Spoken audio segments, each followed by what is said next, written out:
targeted individuals if we don't stop them.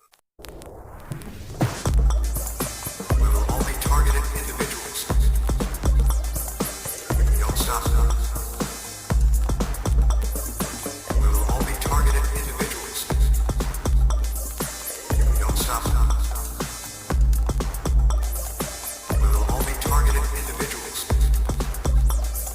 if we don't stop them. We will all be targeted individuals if we don't stop them. We will all be targeted individuals if we don't stop them.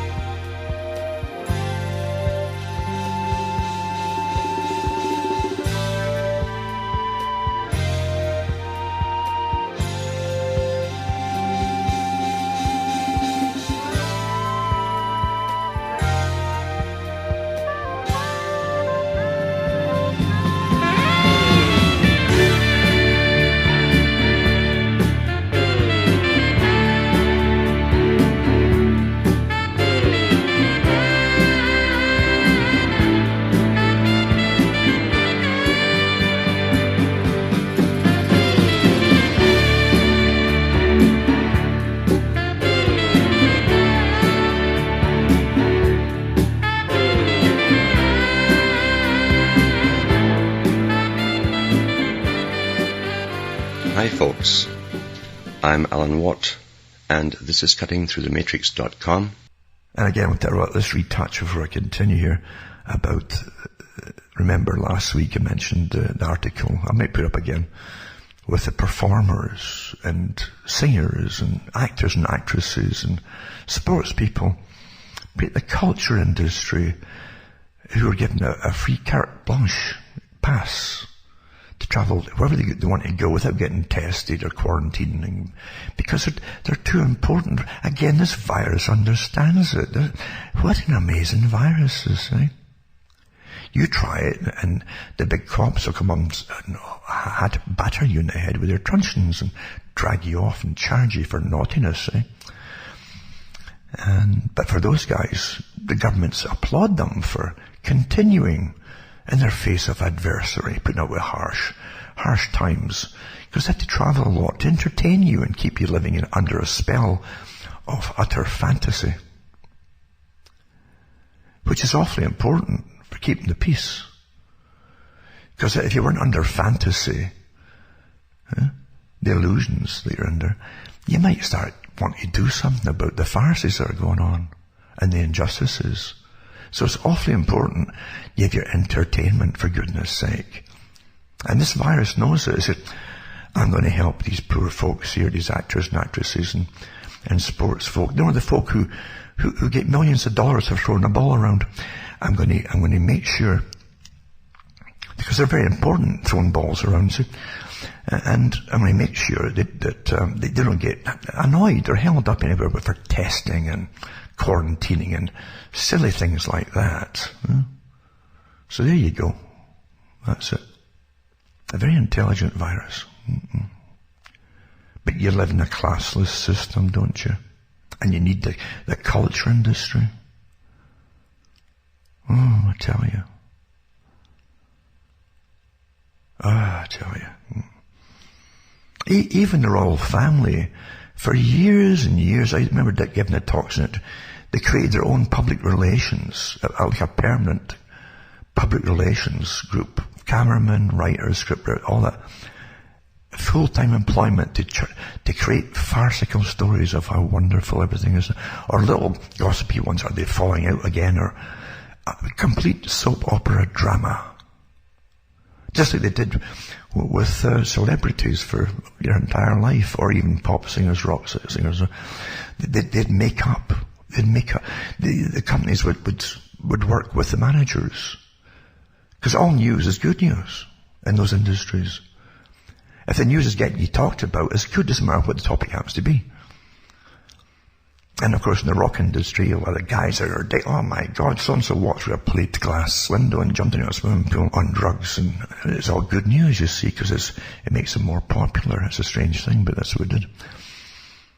And they'd phone up the magazines would phone up the managers and ask, and so they'd arrange a price. They wouldn't have to even visit the groups or have real talks or discussions with the guys in the bands and so on. And you might well make this up about them. No, not at all, it's fine. And gossips about ex-girlfriends and all that stuff. And that's churn it out. Your machine just churn it out. And then you all get paid for sitting back and watching the make-up stories about you. And it's the same with celebrities in Hollywood, same thing. You know. How they've literally churned out all this kind of stuff and diverted people for the last 70 years, maybe more, on a grand scale, you know. Starting with movie industries and television and radio and diverted folk right off into La La Land, where it's like a drug for some people who live monotonous lives. Eh?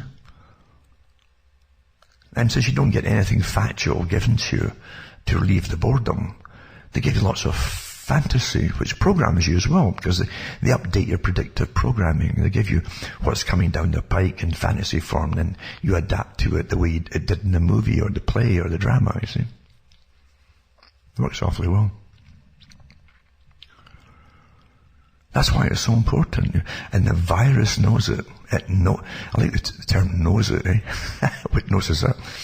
But it knows it, and it won't go for them. Yeah. It won't. And if they do get any symptoms of anything, it could be bad drugs, anything, but they'll say it's COVID for celebrities. If it do get a sniffle, it'll be front page news on you, and you'll all feel so sad for so-and-so who might have to take a week off and live in their big mansion and big estate somewhere, you know, for maybe a few days till they're getting served hand and foot with and fed by their personal chefs and things, you know. And folk will prattle about it like it's concerning. Oh dear, I hope they survive all this unfortunate, you know, times. There you go. Insanity, eh? Authorized and manufactured, promoted insanity. Because under the total warfare scenarios, again, of information warfare, which is massive, it's been massive with the internet since it started, folk are going crazy with it, you know. They're going crazy. I remember years ago, I said, don't go into forums. They have them all, they've got their plants in the forums. Some of them are set up by the cybersecurity agencies and military ones too. You used to see on some firewalls that you could get years ago, I don't know if they still do it, of who was looking into your site at any one time. And you would see the Fort Detrick and all these different places and the military organizations in the States, like sometimes a dozen a day you get looking into your site. Different departments. They'd even have the heads of the departments, the commanders and so on. You could phone them up, in fact, if you wanted to talk to. Why is your guys looking at, it's part of a training exercise. Oh. That's what they tell you. They've been doing this from the beginning. But you'll find too that they set up these forums, and anything that was dodgy, dodgy means it might get a big following and could alter public opinion in some policies, you see. What they would do, they would put in the well-trained ones, would go in there and they'd be likable. You never meet them, of course. These are all anonymous people, right? But they'd be likable, and they'd say the right things that the gang, your gang would say. Like, right on, so-and-so, right on, we're with you, you know. And eventually folk would trust this little name, you see, because that's all you've got as a name, eh? Or a pseudonym. And it's just down the road, they start to put out, they get more intelligent, and say, oh wow. Then folks start to follow them on the forum. And then they'll become almost a moderator, and folk listen to them. Even when they spin it off, you see, they start spinning off in a different direction. And the followers then follow them. That's how it's done, so slickly. And eventually, they'll take you around in a circle sometimes, or way off the main topic, or even the reason that the forum started, into a different direction. And they'll neutralize you They'll neutralize you by leading you to an elephant trap. They call them elephant traps, by the way. Which are legalities already pre-existing on certain topics, legal ones, that you fall into. All emotive ones like pedophilia and things. Doesn't mean it doesn't happen, or it's right or not right or wrong. It's because it's already pre-set up for you to fall into and start ranting about it. Then the authorities are given the nod and they go after you. They'll sue you silly. If you go into slander or things you can't, or so-and-so said it, well, that's not good enough in law, you see. Doesn't matter if it's right or wrong or true or not. I mean, and there's other ones too. You probably know some of the big elephant traps that lead you into. And then you get neutralized, you get banned, you get fined, you might lose your home. And then you're out of action. That's what cyber warfare, this is military. And CIA, it's military. You put them out of action. You're starting to get it. And they give you your leaders. They tell you that in the manuals, that they often put the leaders out there. In other countries too, for their colour revolutions, they build up to it. It might take them a few years, but they'll give leaders. And they'll be if you're in a high Islamic country, if it's Shiite or whatever kind it happens to be, they'll supply the character.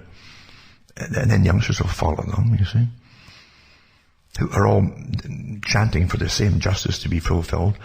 And they'll follow the person, and they'll go again in a circle, and then they go off into another circle, and then they'll set up sting operations, and then the young guys are all supplied with all the fake stuff to cause mayhem, and then they get arrested. They do it in all countries, by the way. All countries. Canada's done it. States has done it. Britain's done it. Most of the preventing terrorism, and they'll boast about it once in a while when they say, where's all this money going? Well, we're preventing so many terrorist things this year. But when you look into the sting operations, where they set up the sting, young guys fall into it. They supply the leaders on the internet, and young guys fall into it, and then they get set up, and then they get caught. Yeah. There's nothing real out there that really is what it says it is. But getting back to the part of the elephant traps. And they're called elephant traps because you should see them. If you're thinking logically and not emotionally, you'll see them for what they are. They're legal setups for you to fall into. So then authorities can go after you for legalities. And a few years ago I said, the big characters out there that say certain things, do certain things, their followers jump on the bandwagon. They parrot the same stuff. They go over the edge, the cliff edge. And the ones that they followed have their own platforms. They're fine. They end up with their own, but you all went over that. You're neutralized. You're out of action. This is cyber warfare. I don't really mean this. It's not a coincidence. This is how they train them to do this, what I'm talking about here. Years ago I did the talks about the sock puppets and so on, and a lot of folk don't even know that a lot of what they're getting hit with what they think are people are sock puppets that are computer generated by the authorities, the agencies. Now they've got a lot more, thousands they said in the articles from the 77 Brigade in Britain. There's an army brigade that deals in cyber warfare that says they've got thousands and thousands of operatives working full time against enemies of the state or the state's policies. Like they're given any country information about the safety of certain vaccines and things. They have to be attacked, and they are being attacked very successfully. And they'll hammer you, so cleverly too. They'll personalize themselves. They'll try and say, I'm so-and-so, and ask you an innocent question, and you might answer it. And you might get an email back maybe 2 weeks later, maybe a week, it depends. And they'll come back with another question. And you think the person is really seeking for truth, and you'll feed it to them, but then they'll start to try to personalize. They've already sussed out, you see, before they even first get in touch with you, they've already got a list of who you are. Your personality profile is completely what your likes, dislikes are, what you watch for movies, what your personality, soft, hard personality, easygoing, cautious, yada yada. It's all worked out in advance. Lonely even. And then they'll supply the right kind of character to befriend you. You might never meet them, you see. Probably won't. They might not even be in the same country, even as employed by the CIA or even 77 Brigade. And then you'll fall for it in their little spiel. And they'll try and get out your phone number, because they're trying to phone you. One guy phoned me for another country over in Europe.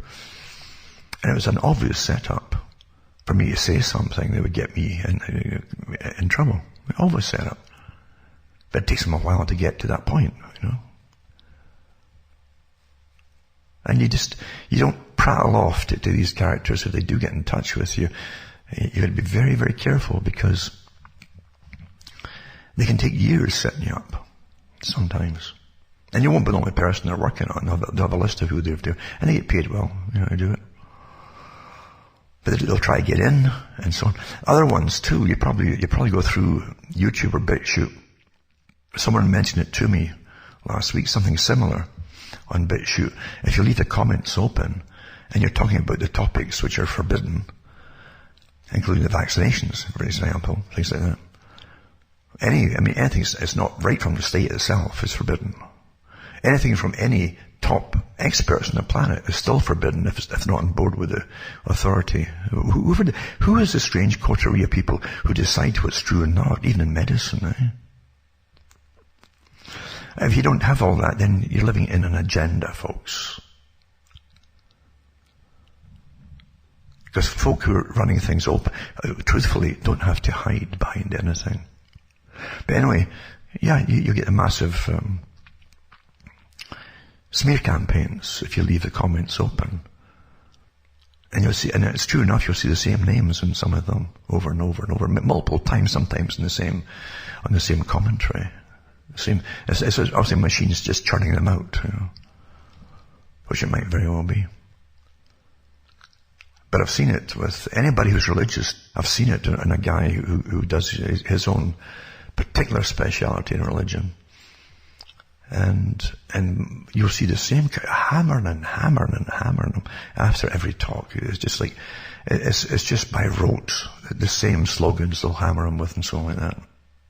That's what you do. So the whole point is, this was discussed again 20 odd years ago, over 20 years ago, on how they would tackle information in a time when people would have a voice. This is what they said they would do, this kind of thing. And you're experiencing it all day. So you can't even, why give them a platform to hammer you? You best not to. And I'll tell you another thing. In their own manuals, they mention that if you're sensitive, they'll try and crack you. Just like any spy thing, they try and crack the opposition by causing stress.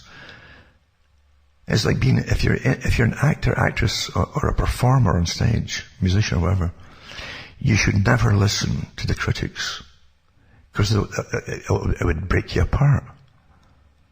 So they'll use the critic, you see, to hammer people who are decent, who are trying to do the right thing on the internet. They really will. They're trained to do this, and paid to do it. Your own countries are paying them handsomely, full time, to try and destroy you. That's where your tax money is going, folks.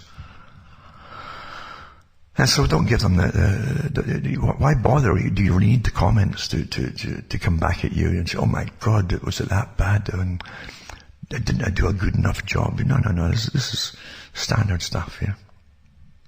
Right now, I don't know if we should say that, we're lucky enough just to get what's left off the internet. For however long that will be.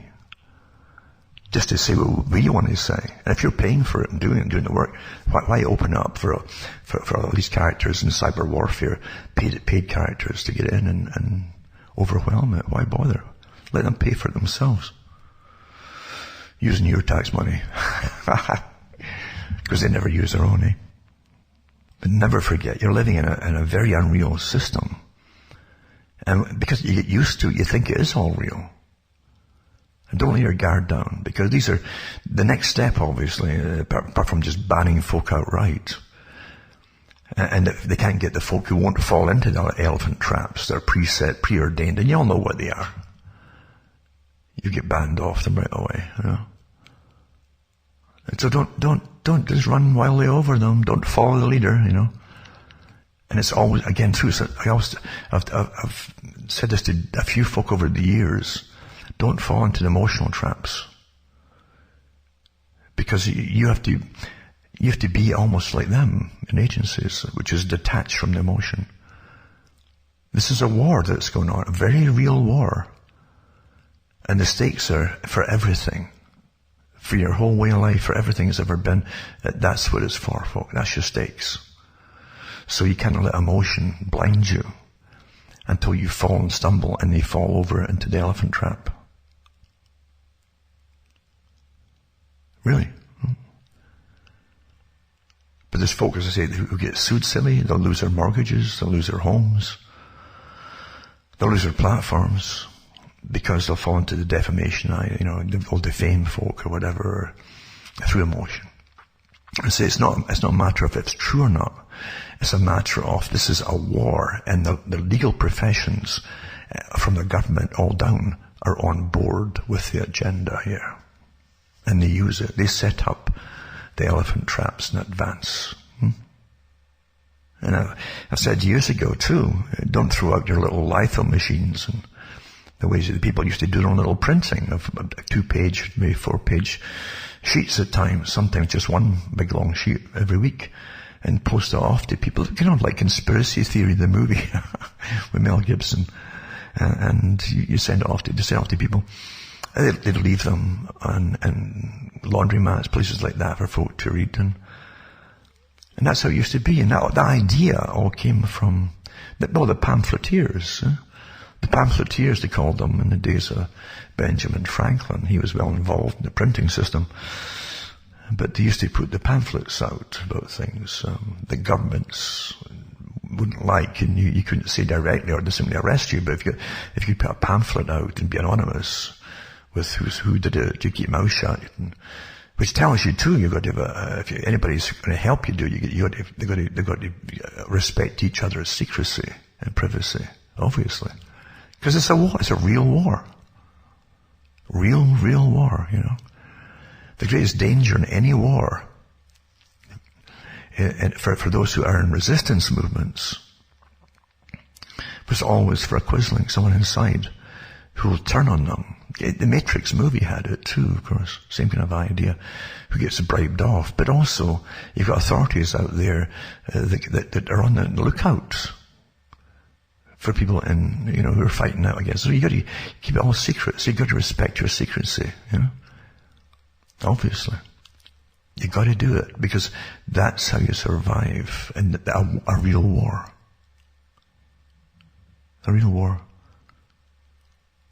Right down to if they're questioned by authorities, are you friends with so-and-so, or did you know what they're up to? And you say no, you got to be very convincing, etc. This is a real war, people. When they publish that cyber warfare experts, and they were in it long before COVID came along, but now they've given themselves the authority now to go even further with many, many more. Because the head of the cyber warfare group in the 77th Brigade said that in Britain a few months ago in the newspapers. I put that up to that article. When he said that, we have, I can remember, some massive amount extra we can call on and use it anytime we want. And they're doing it. They're absolutely doing it. And they're well funded to do it. And they will put out their own newspapers, by the way, which will appeal to people like yourselves who are fighting injustice. And they'll have the same stories, and good ones at that. And then start the little bits of liberal thought, maybe this, maybe that, and over time then you'll be spinning off into a different direction, you know. It's like 9/11. 9/11 and the We Are Change group came out with some terrific investigations right after 9/11. Top engineers and gave talks and put books out of what happened, and then you had other ones coming forward with agencies that they knew were involved behind. I mean, it was just too obvious and from evidence. But eventually, the groups were infiltrated, taken over. Some were already in it and then got paid off to start leading the group astray. And the next thing you know, they're actually the climate advocates, a lot of them, for sustainability. They're all completely on board. They don't realize it. Most of the followers, they don't realize it. Because the gradual change, it's like following a road on a boring night and a long, boring journey. You don't realize you've maybe done a big, big U-turn in the middle of the night, and because it's been so slow and you've adapted until it all seems quite natural to you. That's how it's done with a lot of people, and they don't know it. So be very careful, because see, it's intensifying now. And you've seen it already from the exercises they had about COVID. The event 201, you saw the one I put up from the European Union, that they were all for vax. I can't remember the title exactly, but it was something like we're all for vax or something. And there's a guy there, I don't know if it was Klaus Schwab there too, who was motivating them at the beginning. We had a heavy accent, I don't know if it was him or not. But anyway, they had some of the people from browser companies coming in, like Mozilla was there and so on, and search engine companies and so on board with it, the mainstream media. And they all give talks individually and said, yes, we're all on board with this. This is before the pandemic happened. And the exercise that they've already sworn to go along with whatever the government said. You see? But then there are different phases of lockdown, you see, when there'll be phase 2, 3, 4, and 5 and so on. Eventually they'll try and deplatform anybody who's putting out good stuff.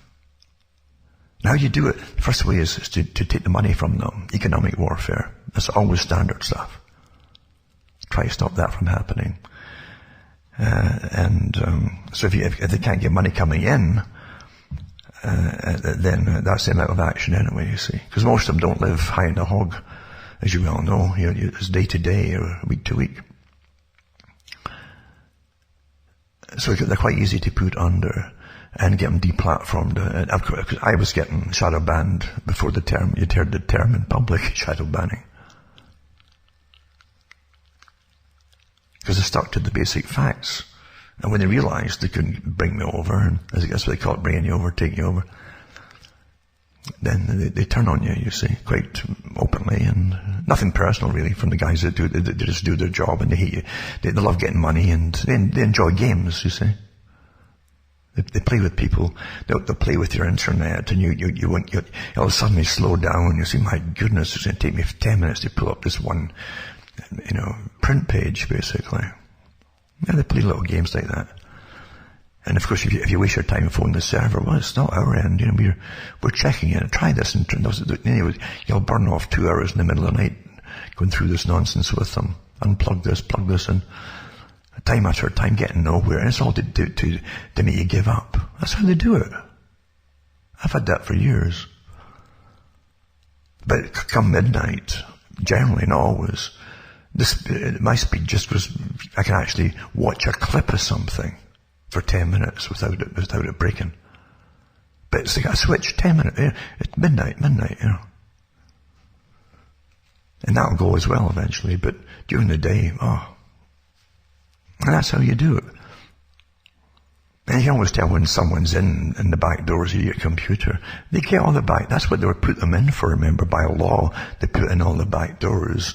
In 1995, I think it was. I think it was Grattan. Was it Grattan? He was a reporter with the Toronto Star. It was the first time the article came out, or Toronto Sun, I think it was. Or maybe both papers, actually. But he said in it, we'll bug our phones to please Uncle Sam. That was the headline. And I cut it out. I used to keep all the hard copy of stuff from newspapers. I knew what was coming down the pike.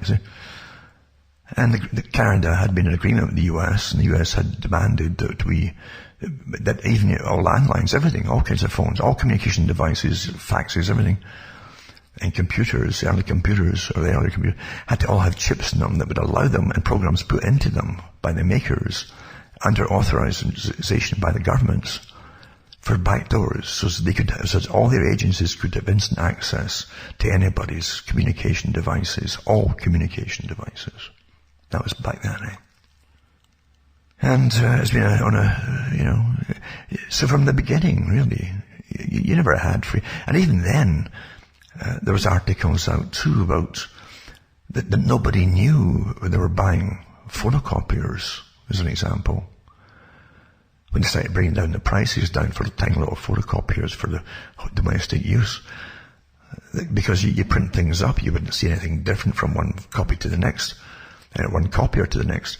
But they had little invisible prints that would go into it, which they could tell which machines, whose machine, who bought it. Because generally you had to have the purchase from you, unless you bought it second hand or something. Even then, you'd have to pay cash for it. But it would be like a watermark almost, under a certain light. You could tell who printed this, you see. And you think you're free.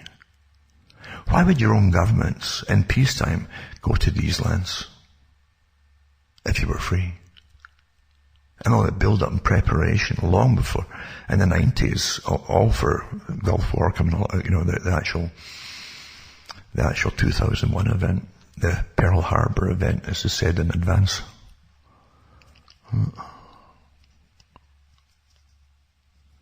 And again, in the 90s as well, I remember going into and reading articles about it, that Canada was opening up offices for the FBI in Canada.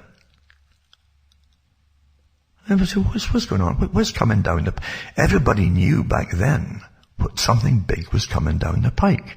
That's why in the States they had all these militias forming from the events that had been happening there too. But in Canada, when you saw something was coming down the pike, nothing made much sense, really. Why would they want to tap your phones? Why were they putting all these back doors and everything? Why, even your phone, your own personal phone, no privacy, so governments could listen in. Nothing apparently, as far as we were concerned, was happening then. And then, at the same time as the FBI opening up offices, they'd also been going around libraries in Canada every month to get lists of everybody who'd taken out books and what books they brought out. What were they reading? So anything to do with anything that was government, even local government run, anything, and all libraries were getting government federal funding too. Whatever they were doing, you had no privacy at all. And they were handing it off to spy agencies and intelligence agencies, and foreign ones at that too, to see what you're reading, what's publicly available at the public libraries, because certain things might be giving an indication of your personality. Now it's time to tell you to go to cuttingthroughmatrix.com. List all my official sites. They're all on that site. You'll see them listed. And I've sites elsewhere, but they're not mine. But these are my official sites. And that's where I put up myself. And other people sometimes take them and put them up. As long as they don't change anything, it's fine. And you can buy the books and discs you'll see advertised there, or you can donate to me. Straight donations are really, really welcome as we go through these trying times. And I've got a bunch of sites I pay for. I don't sell anything else, And so I'm not selling you and flogging you and making money and doing all that stuff. I just ask for donations and sell the books and discs that I put out. And yeah, I said years ago, I've got a whole list of stuff for further books. And I said, there's no real point, because the rapid changes that we've been going through literally has negated, even for most folk, the need for books. They don't read anymore. And they want video, in fact, for most things. I knew that in the 90s, they'd eventually went totally in video, because they've been trained from childhood that all information comes with video, which means you've got to sit still and watch it. Well, if you're just listening to material, why bother watching it when you can walk around and travel or even drive and listen to it instead? So I stuck with the audio. And yeah, it's not as dramatic. You see, I can put special effects on, scare you and give you the right pauses and stare you in the face and play with you like most folk do. But I believe in just education is important, because you won't change everybody's opinions, definitely. You'll probably all know that already. But you also, people who really can change and be strong and come through all the trials that's coming down the pike, generally have something in them already that keeps them alert, you see. There's something there. It's like a switch that's on or off, you see. And you can find people in the same families. Sometimes you find men and women splitting up, husband, wives, and so on, or mates splitting up because they have differences of opinion when it comes to these vital things that are happening even today, even leading up to this. And even people with big parents to their children. Sometimes the children are the ones that are awake, sometimes it's the parent and the child isn't. It's literally like a switch. You either have something switched on or you don't. It's like a pathway in your brain or something that literally allows information to get channeled along in a certain direction where it connects with other bits of information and starts to make sense to you. Other folk don't have it that way. They see it almost like all unconnected or disconnected, all the different topics, and they can't quite put it together. They can't believe that there's such a dark system with such control over them that it really could exist, even though it does exist exactly like that. The amount of your tax money that's put out there, making sure you all have the same uniform thoughts, standardized opinions, is just phenomenal. Yeah, really. And it's all deliberate. It's not accidental. Yeah. So it really is something else to, when you see the big picture. So yeah, you can go to cuttingthroughthematrix.com and you can use PayPal, you can send cash or personal check, MoneyGram. And if you know of other ways, let me know too. And I'll try and do it, because things is always, things are tightening up everywhere you look. And the currency obviously is being devalued as all businesses go under, and the taxes are increasing to pay off supposedly all the borrowed money. Well, forget it. It would take you 100 generations, I think, to try and pay this off. What's been spent already. It's all intentional. As I say, and the money's all fake anyway. It's backed by nothing. It's all IOUs, you know, in the faith that somebody will pay back the ones that owe you, the IOUs, and so on. There's articles here and I said this would happen too, not because it's because, see, Marx talked about factories as an example, and centralization of power. He congratulated by telegram, remember, Abraham Lincoln, for keeping the Union together, centralization of the state power. But also that centralization would be everything run by the state, maybe even paid by the state. All employees, no matter what businesses they worked in, are all run and owned by the state, would get paid by the state. You see the picture? There's your universal basic income. You start to see what's happening here. This is it, folks. It's the same agenda with altering the words a bit. This is not quite as obvious to most folk. Same thing. They also talked in the communist system, in the hierarchy of eventually you could have one factory making the shoes of the entire nation, maybe even of the world in the future. One factory. And sure enough, you would see the same furniture in all the Sovietized block country houses. It's all the same stuff. And you see the same fridge, and you see the same packet of peas, and yada, yada, yada. And that's what you have, uniformity. But they also said that, whoever you'd have one factory that make the fridges and one that make the cars and blah, blah, blah. I think it was necessary we made by one place, you see. Well, here you have, it's just maybe one store brand that's going to feed you all, and one other store brand that'll do something else, and all the other small businesses are gone. Margaret Thatcher talked about this when she was the so-called conservative, progressive. You get that term, progressive conservative. That's your little warning sign. But she said that the future would have no small businesses at all. No one. What always gets me is when the journalists present never press them and say, "What do you mean by that?" It's like when George Bush Sr. made a statement of the coming new world order, the world order coming into view, which you can look up yourselves. They actually yeah. And then the media is all present. No one said, "What do you mean by that?" Could you 1,000 points of light? Oh, that old topic again. The occultic stuff. And then 10 years later, his son does pretty well the same speech, to the date, I think it was. This coincidence. But yeah, New World Order, eh? And the folk never quite get what's, but yeah, the press sits by docilely, as ordered, and knows to play the game and don't ask what he means by it. Because they all know what he means by it. They'll let in on their little secret. But you're not, you see. You're just the peasant. All you're getting is a legal declaration. And you say nothing, which means that legal declaration is unchallenged, you see, by law. Then the historians can write down in the future, yeah, it was put forward by so-and-so, and no one objected. The public seemed to acquiesce to it. I gave a talks on acquiescence many years ago, and that's how most laws pass, even under common law. You don't object to it, and it becomes normal, and it becomes law. And it's interesting to see another guy who uses a lot of my stuff, that was giving the same talks just recently, using all the same old talks I gave many, many moons ago. Including just say no. The smallest word this is, you've got to relearn it.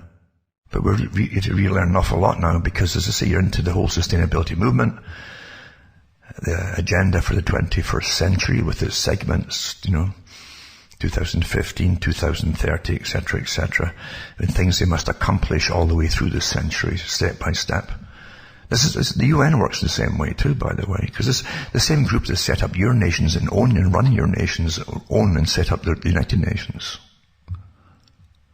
With their 5-year plans for this, 10-year plans for that, 50-year plans for this other party. So you hear all same thing, folks, same body of people with their Chatham House rules. And they all go by the Chatham House rules, all of them. I thought that was just Chatham House. No. They've got other departments too and other organizations which are all part of the main organization with their Chatham House rules. Don't tell the public anything after our private meetings. They might have one elected spokesperson authorized to give a cover story on certain things, but nothing else. And we're supposed to accept that as normal. These private clubs running everything. The same club, the Council on Foreign Relations, that came out in 2005 on Canadian television. That's when they were talking about Fortress America, and we'll all have to bind together into one big nation in America, as you see, and might even have to get a parliament, which it says could be put up in Montreal. That was in the papers at the time. And the spokespeople that came out on television then came out under their own banner with the background behind them, Council on Foreign Relations. And Mr. Axworthy was the head of it at the time. He was the ex-deputy prime minister of Canada at one point. And they boasted about how they were behind the stuff, and they wanted a unified Americas. But the CFR also boasted that they literally are their department in Britain and themselves have been responsible for drafting up the EU amalgamation. Well, isn't it strange? I've done it so many times. Isn't it strange that Karl Marx talked about the world to get split up into 3 trading blocks? A unified Europe, unified Americas, a unified Far Eastern group, Pacific Rim group. And each one would have their own parliament under a super world parliament. And that's the same agenda as the Council on Foreign Relations, Lord Alfred Milner Group, Royal Institute for International Affairs. Isn't that odd, isn't it? Isn't that just, what a coincidence, eh? Let's be coincidences here. Just coincidences, eh? Same thing the communists wanted, and so it's with the big capitalists that run the British Empire that became the American Empire. That's what they all want too. It's just the same agenda, just a coincidence. So it must be. Who else could it be? And they're living along with it. And again, with it all too, you have to come into the departments they set up at the United Nations, UNESCO, etc., with the founders of it. And Julian Huxley, the guy who was Aldous Huxley's brother, who's on about, he helped set up Planned Parenthood as well. He's one of the co-founders of it. And depopulation across the world. He was a top eugenicist. He promoted eugenics and talked about the unfit, etc., quite openly. Then after World War II, he altered it a little bit to keep eugenics going undercover. And he camouflaged it pretty well, belonged to the Darwin Society, etc. Nothing's changed. And these are the same guys who came out of the same organizations from all talk. They're all one big club, you see. These amalgamated organizations, they're specialized departments, all of them. With one goal, one agenda. And they're alive and well. And they hit upon the idea of climate change would bring in sustainability under climate change. That would fit the bill, said the Club of Rome, the big think tank and organization tasked with finding a reason that could unify the planet so they'd go along with it all. We hit upon this famine, he says, climate change, drought and famine, the like would fit the bill. So therefore man would be the enemy. In other words, too many people. And we weren't listening according to last year's Conference of Parties of the Paris Agreement. And so they'd have to get more drastic. And bingo, before that year was out in November, out comes COVID. Lockdown. All businesses closed. Totally into complete sustainability because nothing's getting made anymore. There you go. And when they come out with a fake bill from the fake money, it doesn't matter, it's all fake. Well, you now owe so many trillions, tacked on to what you owed before. And so you've got to literally go into rationing and for the rest of generations to come. Then you get little gold stars on your passport, your vaccination passport. It isn't just a COVID passport, this is a total vaccination passport. I gave that talk years ago too. Because it was discussed at the United Nations and the World Health Organization years ago. You're living in an agenda, folks. It doesn't go away. It continues. And the same mantras continue down through the agenda. And they do always finish their tasks. They don't give up on anything. Sometimes they put certain things on hold a little bit, like they did for the last 4 years with Trump. Now it's back to, because it's said in the papers, and it's going to be back to normal, says China. The military-industrial complex is already funding ISIS again, hitting Syria again, eh? Already it's in the papers there. That's not coincidental. Back to normal, you see. Same list. Continuation of the same agenda that was kind of put on hold there.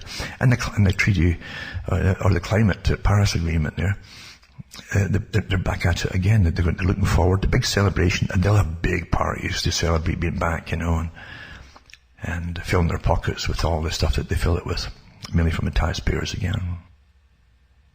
We're the only species that you have to convince to give ourselves up, to give up our own lives even. No other species does that. You see, the human brain, with all the things, all the gifts that you have with it, to really appreciate, even language, to put in things like language and writing and read things from thousands of years ago, if you get the translations of things and so on. We're a wealth of knowledge, eh?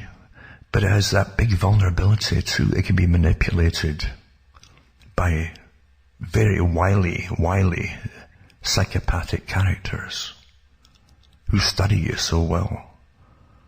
And then eventually they get paid to study you by more dominant characters who are very wealthy, who obviously dominate you.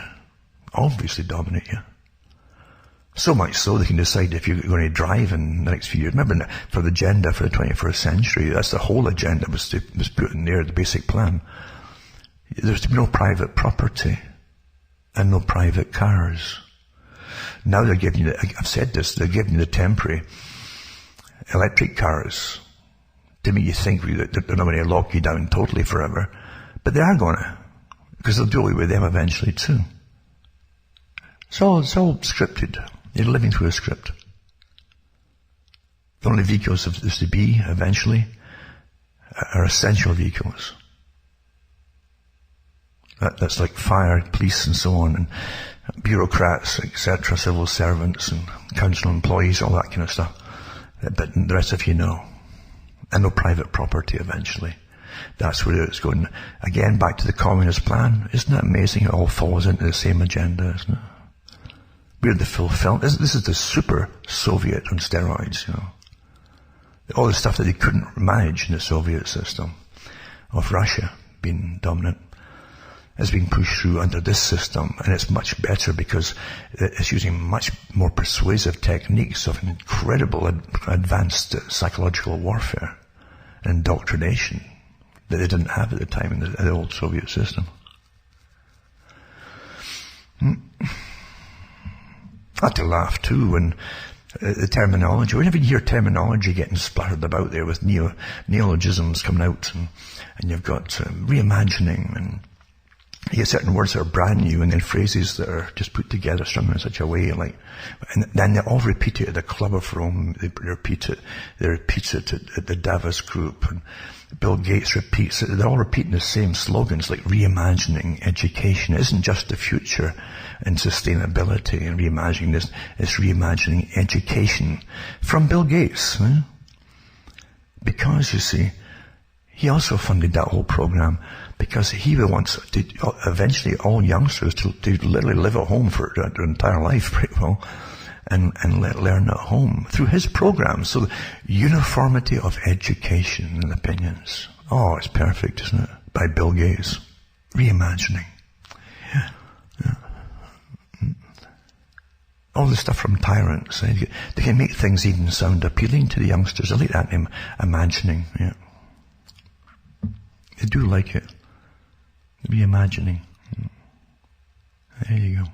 And now all you have to do now, with that vulnerability in the brain, is to say, well, you want to be a good person and go along with it all too, don't you? Don't you want to be nice and good? And they've got awfully nice persuaders. They don't put nasty-looking, evil-looking characters to persuade you. They're generally very likable. They're picked for their looks and for their techniques and so on. And their persuasive, I guess it's persuasive ability, maybe you can call it that way. Because they have it. They're good con men, really, and women, you know. And they're trained in all the techniques that went way, way back through time, used by advisors to the courts, the Machiavellian techniques, and even copied stuff from religion too, because religion had its techniques as well. It's like, it was John Wesley that Benjamin Franklin brought over to the States. Now, Franklin himself was a Mason, a high Mason too. And he wrote about it in his own memoirs, how the lodges that he belonged to, and he went from one branch to another branch, and he went up the ladder, and how he also put up pamphlets under different guises, newspapers. He owned a printing press eventually. And he talks about, so he was so impressed with Wesley and his ability to through vocabulary and techniques, auditory techniques, he could literally get the emotions running. Here's the key again, emotion, be careful. Emotions are running. And he says in a short time he would get such a pitch, a fervid pitch of emotion going. The people would have tears in their eyes, and by the end of it, they'd all give their life to Christ, you see. It was a technique. And Franklin himself said in his memoirs, in the same chapter actually, he says, I myself, I can be a Muslim in a Muslim country. I can be a Christian in a Christian country. I can be a Jew in a Jewish area or a part of a country. And he said, he didn't really care. To him it was all one thing. It was a way of mixing. That was the Masonic philosophy at the time. The brotherhood of man, and how to bypass religions, bypass differences, and that was the appeal for folk to join it. And once you did that, you get used, you see, because it was used for subverting nations and states and systems. Be careful of joining in anything, folks. But yeah, that's what you said. The motive techniques that were used, they're perfected by this preacher. He loved, he said, he was astonished by it. So he brought him over and built him a church.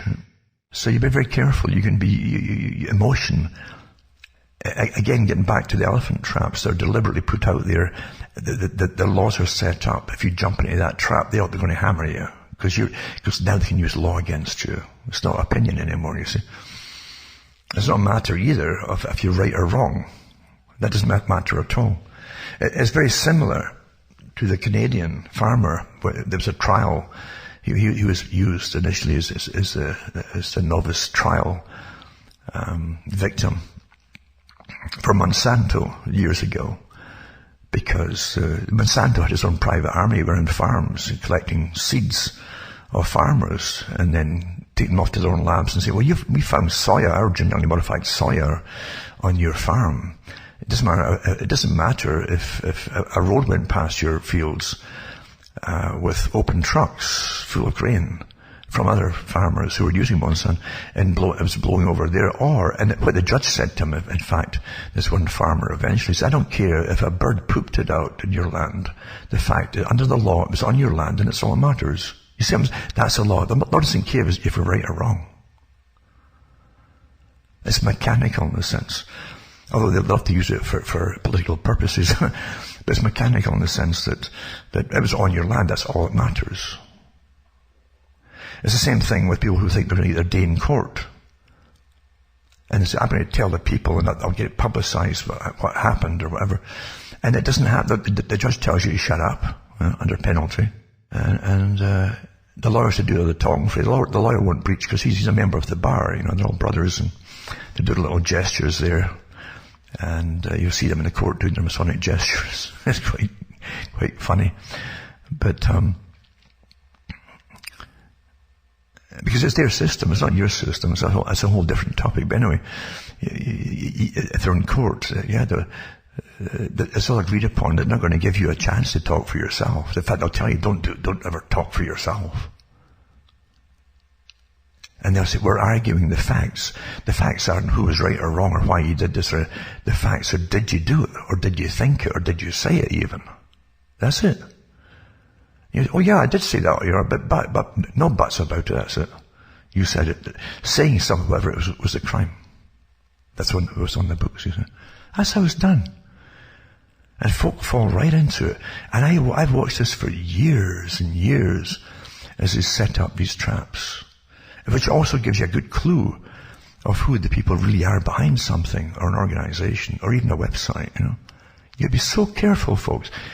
In the manual for psyop warfare and cyber warfare, they tell you in it that they go into the countries and they set up their own, again, what I'm telling you, their own groups that appear to be on the side of insurgents or whatever, and they'll echo and parrot this stuff, then they'll parrot more of this stuff, they'll get more factual, they'll bring in the folk, and then they'll lead them off into a tangent or away from the main topic. So now you can neutralize them one way or another. That's what you do, you neutralize them. And if you can set out laws in that country that this is forbidden or that's forbidden, then you lead them off to go into those elephant traps. You neutralize it. They fall in one after the other. Boom, boom, boom, boom, boom, boom. After a leader says so. The leader is fine. The leader is unscathed in the West. They've got their own platforms to let them. But you can't afford that. You're in there. Now you get sued rotten. You can't afford the lawsuits. Never mind anything else. Be so careful. Be so careful. And never take things personally, even when you've been hit one time, many times by knowing who some of these characters are and being hammered by them behind the scenes. I mean hammered financially, otherwise, behind the scenes. All the dirty tricks you can imagine the CIA is so well known for, they happen, They happen, And there's no point mentioning it because it'd be sour grapes. You were surprised how many folk like different characters, even though they know they're really agents in a sense. They don't care. They really don't care. Well, they put out some good stuff sometimes. And that's to keep the credence with the followers. You see? So be very careful and don't fall into the motive topics. They're deliberately set up for you. We're going through an agenda. Different groups are playing their part right now in the agenda. And out of all will come new laws and a new system. That's what's even the conflicts in the streets. All predetermined. And it's just astonishing that again, if you understand what's going on to this level at this particular time, it will astonish you because you're still thinking that everybody knows what you know. No, they don't. The general population don't know everything. They haven't been following the stuff that you've been following. They haven't been delving into the behind-the-scenes facts and delving deeper into the stories and behind the stories that you're given. They haven't been doing any of that. To them, it must all be true. Whatever it is all true by the authorities, because no one would pull off such a con. And they always quote, this is the quote you always hear from Adolf Hitler. If you want to tell, and it was really Goebbels too, if you want to tell a lie, tell a really big one. Because the public could never believe that anybody would go to that length and that height of lying to fool the people. Because they only can relate to what they would do themselves. Little white lies, little things, they can imagine that, because they'll do it themselves. But they can't imagine anybody pulling off huge national lies that could maybe even get you into war. Can't imagine it. But don't forget the Goebbels, and then obviously Hitler, they were talking, they got that idea, and they were actually talking when they said that. They were showing an example of what the communists already had used. That's why they used that analogy. So, again, in Machiavelli, you got to Machiavelli, he said in his little resume to different kings and queens, because that's what it was, the prince. You would give your resume to the royalty in the hopes that you get hired as a courtier, an advisor to the crown. And he said in it, you must never tell the ordinary people any much at all of any truth. He said that it might upset them. The best way is to treat them like children, lie to them, promise them that things will get better. And what do you think Fauci's been doing? Oh, a few weeks more. Oh, we might have locked you down over Christmas again. A little bit more. Children, same stuff, folks. Same psychopaths. But the point is, managing populations is a very old art. In ancient Rome, we've all heard about bread and circuses. Of course we have. It got so bad at one time where it was getting corrupt, and they said every empire builder, every nation, has this little spurt when it comes from the grassroots, and the old idea is that Rome and those who became the first generals of the Roman Empire, and even for Rome itself, were farmers and kind of tenant farmers and owner farmers and so on. But they also served like the local militias, and they would form out of their fighting for their nation and their land, the actual country itself, a unified nation. But then they don't stop there, they go off in other countries, etc. And as they get away from the grassroots of farming and basics and into luxury, you see, now you get another generation comes along and they like the luxury and they want more. And they don't want to pay high taxes that pays for everything and pays for the armies. So you use armies to go out and conquer other nations for resources. And then they took the money guys with them, by the way. And they forced the conquered nations, often that didn't use money, to take the money and use it. Then they used barter. A lot of these countries used barter, and the tribes and so on, Gaul and all that. Barter was the way. You didn't need coin. And that did away, you didn't have any middlemen that decide the value of that commodity anymore. If you're truly bartering, you could barter a sack and a certain weight of corn for whatever else you demanded. And you sit and debate it, yes, no, or a little bit yes, and somebody would cave in a bit here, and then you come to an agreement. Once the middlemen came in, then they decided what everything was worth, and they became the bosses right there and then. So Rome forced the money on some of these nations that they conquered. And then the same guys that introduced the money would become the tax collectors, and they'd be authorized to then recoup their loans to the government, like in Rome, way back in Rome. And they would become the tax collectors to collect money and regain their loans, you see, and profits. And that's a long, long, long story up to the present time, isn't it? So there's nothing new under the sun, as I say, except the tricks are change names quite often. It's to deceive the people. Emotion is always used to deceive the people. And wars, same with wars, unless you're directly attacked, and it's self-evident. That's the difference between the US Constitution as an example of what was new and novel, was when they came out with their Constitution. They said in it that which is self-evident, as opposed to being demanded by forces outside themselves or above them or whatever in society. You had laws which were self-evident. Yeah. They weren't giving folk rights and freedoms. These rights and freedoms were self-evident. They were yours anyway. They simply gave credence to their acknowledgement of these pre-existing rights and freedoms. As if the first time it had been done. And as soon as you say it, and Franklin said it too, what have you given us? They said, what have you given us? And he says, a republic if you can keep it. Because they knew, as soon as you say, power never stops, and those who want power never stop either. It was already on the go, for goodness sake. So, again, there's nothing new under the sun. And then, even then, there was an agenda by the founders, obviously, who used all the occultic symbologies. And I've got amazing old encyclopedias that are falling apart here, written in the late 1700s, some of them. And they show you even the tokens that they use for money and script and things like that before they brought in the currencies and they're all Masonic symbols and currencies. And then all the different offerings from different founders and people associated with the founders to draft up the Great Seals. All kinds of them. It's just astonishing how occultic they were. So, yeah, there's nothing new under the sun, as I say.